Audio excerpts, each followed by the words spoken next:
Alright, so today I wanted to bring you a comparison video between the Top Steel Eagle 107C versus the Top Steel Eagle 105. Both are awesome knives. I've had this one since I was 12, and I recently gave it to my brother-in-law, and then my wife bought me this one a couple of years ago. And just wanted to bring you a video so you can decide and choose, you know, which one would suit you better. And so both almost mirror each other. The end of this handle is a little bit more extended versus this side, but we'll get into it. So let's start off with the small one first. So the Steel Eagle 105, 5-inch cutting length. This is 3/16 of an inch thick. Both have hunters points on there. Linen micarta handles. This weighs about 10 ounces and is 9.75 inches in total length. So the jimping on the Steel Eagle 105 isn't as aggressive. So using this knife in your hand for smaller cutting tasks, whatever it is, it's gonna feel comfortable. It's gonna be more comfortable than this one, I should say. So if you're looking for a knife for bushcrafting, you know, I'd always suggest, you know, the smaller side of the knife, or, you know, just having both in general, you know, one like this and, you know, a chopper.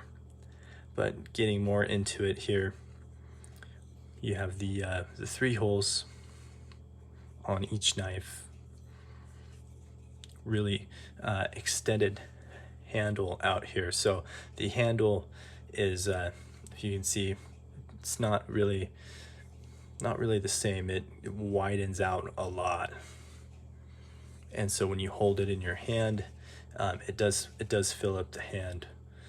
It's almost like those knives, those knife handles you see on the Strider with the big fat, you know, triangle kind of like looking shape. So, but you know, overall, it's just been a great knife. I've really enjoyed this knife over the years, and it's great at, you know, fine cutting tasks. It's not a chopper, but you can certainly, you know, set it on a log and it'll go down just fine.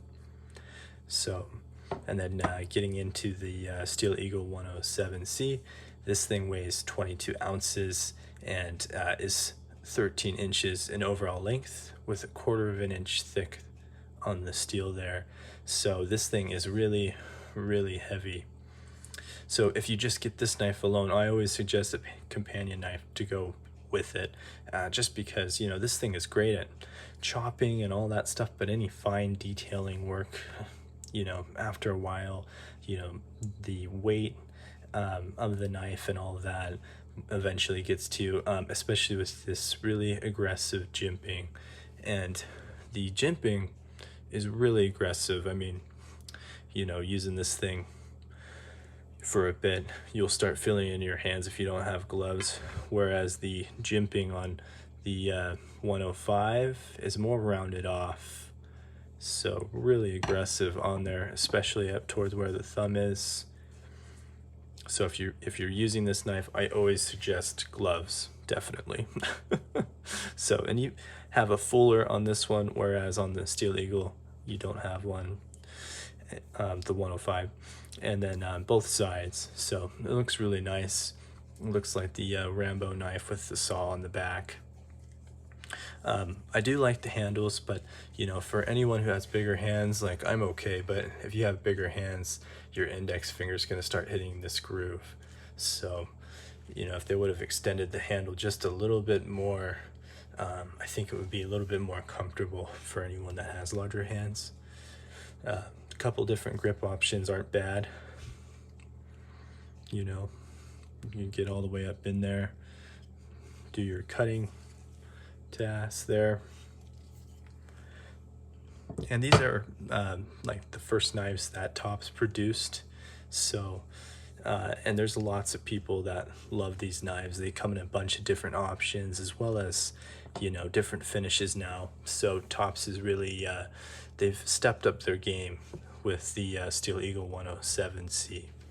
So let me know what you guys think down in the comments, and I will see you guys next time.